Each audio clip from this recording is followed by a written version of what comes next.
আসসালামু আলাইকুম। আজকে আমরা দেখব মাইক্রোসফট এক্সেলে কাজ করার ক্ষেত্রে কিছু টিপস অ্যান্ড ট্রিক্স ফলো করে কাজকে আরও সহজ এবং সুন্দরভাবে উপস্থাপন করা যায়। তো চলুন কথা না বাড়িয়ে শুরু করি। আমরা প্রথমেই দেখব মাইক্রোসফট এক্সেলের যে কোনো সেলে কিভাবে কমেন্টস ইউজ করা যায়। দেখুন আমি এখানে একটি কমেন্টস ইউজ করছি। এই নামের উপরে মাউসের ক্লিক করার সাথে সাথেই দেখুন পাশে একটি ছবি দেখাচ্ছে কমেন্টস আকারে। যে কোনো সেলে আমরা এই ধরনের কমেন্টস ব্যবহার করতে পারি। আমরা যেই ঘরে কমেন্টস দিতে চাই সেই ঘরটি আমরা সিলেক্ট করব। সিলেক্ট করার পর আমরা মেনু বার থেকে রিভিউ ক্লিক করব। রিভিউ ক্লিক করার পর দেখুন এখান থেকে নিউ কমেন্টে ক্লিক করব। নিউ কমেন্টে ক্লিক করার সাথে সাথেই আমাদের সামনে এরকম একটি কমেন্টস বক্স চলে আসবে। এখানে নাম দেখাচ্ছে বা আপনার ইচ্ছা করলে যে কোনো টেক্সট দিতে পারবেন। যেহেতু আমি এখানে পিকচার দিতে চাচ্ছি তাই আমি নামটি কেটে দিচ্ছি। নাম কেটে দেওয়ার পর আমি মাউসের কার্সর নিচের দিকে নামাবো। কমেন্ট বক্সের বর্ডারের উপর মাউসের কার্সর নিলে যখন আমার এরকম আসবে তখন আমি রাইট বাটনে ক্লিক করব। রাইট বাটনে ক্লিক করার পর পপ আপ মেনু থেকে ক্লিক করব ফরম্যাট কমেন্টসে। ফরম্যাট কমেন্টে ক্লিক করার পর আমরা ক্লিক করব কালার্স অ্যান্ড লাইনের উপর।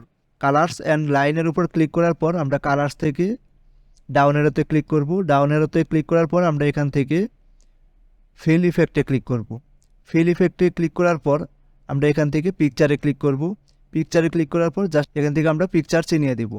দেখুন আমি পিকচার চিনিয়ে দিচ্ছি।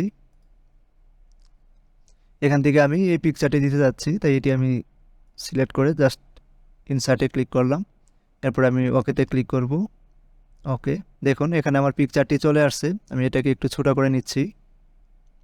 এখন আমি অন্য জায়গায় ক্লিক করে যদি আমি এখানে যাই দেখুন আমার কমেন্টসে পিকচারটি দেখাচ্ছে। কমেন্টসের এই কাজটি আমি মাউসের রাইট ক্লিক করেও করতে পারি। এজন্য যে সেলটিতে আমি কমেন্টস দিতে চাচ্ছি তার উপরে মাউসের রাইট ক্লিক করব। রাইট ক্লিক করার পর আমার পপ আপ মেনু থেকে ক্লিক করব ইনসার্ট কমেন্টে। ইনসার্ট কমেন্টে ক্লিক করার পর পূর্বের নেই আমার কমেন্ট বক্স আসবে। এখানে যদি আমি কোনো কিছু লিখতে চাই তাহলে লিখতে পারবো, অথবা আমি চাইলে পূর্বের নেই পিকচারও ইনসার্ট করতে পারবো। এখন আমি যদি চাই কমেন্টস ডিলিট করে দিব, সেক্ষেত্রে যে সেলের কমেন্টস আমি ডিলিট করতে চাচ্ছি সেই সেলের উপরে আমি রাইট বাটন ক্লিক করব। রাইট বাটন ক্লিক করে দেখুন এখান থেকে পপ আপ মেনু থেকে আমি ডিলিট কমেন্টে ক্লিক করে দেবো। ডিলিট কমেন্টে ক্লিক করলেই ওই সেলের কমেন্টটি ডিলিট হয়ে যাবে। অথবা কমেন্ট ডিলিট করতে চাইলে আমি রিভিউ মেনু থেকেও করতে পারবো। জাস্ট যে সেলের কমেন্ট আমি ডিলিট করতে চাই তার উপরে ক্লিক করার পর আমি রিভিউতে ক্লিক করব। রিভিউতে ক্লিক করার পর আমি এখান থেকে দেখুন ডিলিট কমেন্ট, এখানে ক্লিক করলে পরেও আমার কমেন্টটি ডিলিট হয়ে যাবে। নাম্বার 2, এক্সেলে কাজ করার সময় আমাদের নির্দিষ্ট সেল বা কতগুলো সেল অনেক সময় বিভিন্ন জায়গায় কপি বা কাট করে নিতে হয়। এজন্য আমরা কি করি, সিলেক্ট করে Ctrl+C দিয়ে কপি বা Ctrl+X দিয়ে কাট করে অন্য জায়গায় পেস্ট করি, অথবা সিলেক্ট করার পর মাউসের কার্সরে রাইট বাটন ক্লিক করে আমরা কপি করে বা কাট করে অন্য জায়গায় কাট পেস্ট করি। এই কাজটি আমরা খুব সহজেই করতে পারি। এজন্য আমাদের নির্দিষ্ট অংশটুকু সিলেক্ট করার পর আমরা কিবোর্ড থেকে শিফট চেপে ধরব। শিফট চেপে ধরে আমরা যেখানে নিতে চাই দেখুন সেখানেই চলে যাবে। এভাবে খুব সহজেই আমরা নির্দিষ্ট সেল বা নির্দিষ্ট কতগুলো সেল আমরা যে কোনো জায়গায় মুভ বা কাট করতে পারি। নাম্বার 3, দেখুন রিমার্কসের ঘরে যে কোনো বক্সে ক্লিক করার পর আমার এখানে নোট দেখাচ্ছে, is he active, yes or no.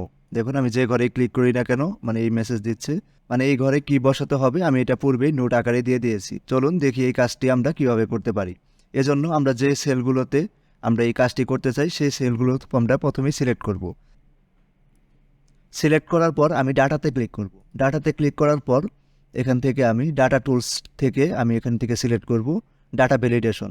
Data ভ্যালিডেশনে click করার পর আমি ইনপুটে ক্লিক করব। ইনপুট মেসেজে এখন আমি কি টাইটেল দিতে চাচ্ছি এখানে আমি টাইটেল দেব। যেমন আমি নোট আকারে দিচ্ছি NOTE মানে সে কি অ্যাক্টিভ কিনা, এবং মানে ইনপুট মেসেজ কি হবে বা যে পূরণ করবে সে কি হিসেবে ইনপুট মেসেজ দেবে আমি এখানে দিয়ে দিচ্ছি ইয়েস অর নো। দেখুন এখন দেওয়ার পর আমি জাস্ট ওকেতে ক্লিক করে দেব। এখন ওকেতে ক্লিক করার পর দেখুন আমি এখানে যে ঘরে ক্লিক করি না কেন আমার এই মেসেজটি দেখাচ্ছে, ইজি অ্যাক্টিভ, মানে আমি পূর্বে যে নোটটি দিয়ে দিয়েছি সেটি এখানে আমার দেখাচ্ছে। মানে যে কেউ এখন সহজেই বুঝতে পারবে এই ঘরে কি পূরণ করতে হবে। নাম্বার 4, আমাদের এক্সেলে কাজ করার সময় অনেক ক্ষেত্রে যে কোনো লেখা আমাদের মাঝ বরাবর নিতে হয়। এজন্য আমরা কি করি, জাস্ট নির্দিষ্ট সেই অংশটুকু সিলেক্ট করার পর আমরা হোম থেকে মার্জ অ্যান্ড সেন্টারে ক্লিক করি, তাহলে আমাদের মাঝে চলে আসে। কিন্তু এভাবে কাজ করলে আমরা এই সেলের ভিতরে কোনো ফাংশন বা কোনো কিছু লিখতে পারি না, কারণ সম্পূর্ণ মিলে একটি সেলে রূপান্তরিত হয়ে যায়। এই কাজটি আমরা অন্যভাবেও করতে পারি। এজন্য আমরা যে অংশটুকু মাঝখানে নিতে চাই সেই অংশটুকু সিলেক্ট করব। সিলেক্ট করে এটার উপরে মাউসে রাইট ক্লিক করে আমরা ক্লিক করব ফরম্যাট সেলে। ফরম্যাট সেলে ক্লিক করার পর আমরা অ্যালাইনমেন্ট থেকে আমরা এখান থেকে হরিজন্টাল থেকে এখান থেকে আমরা দিয়ে দেব centre across selection. Centre across selection দেওয়ার পর আমরা জাস্ট ওকেতে ক্লিক করব।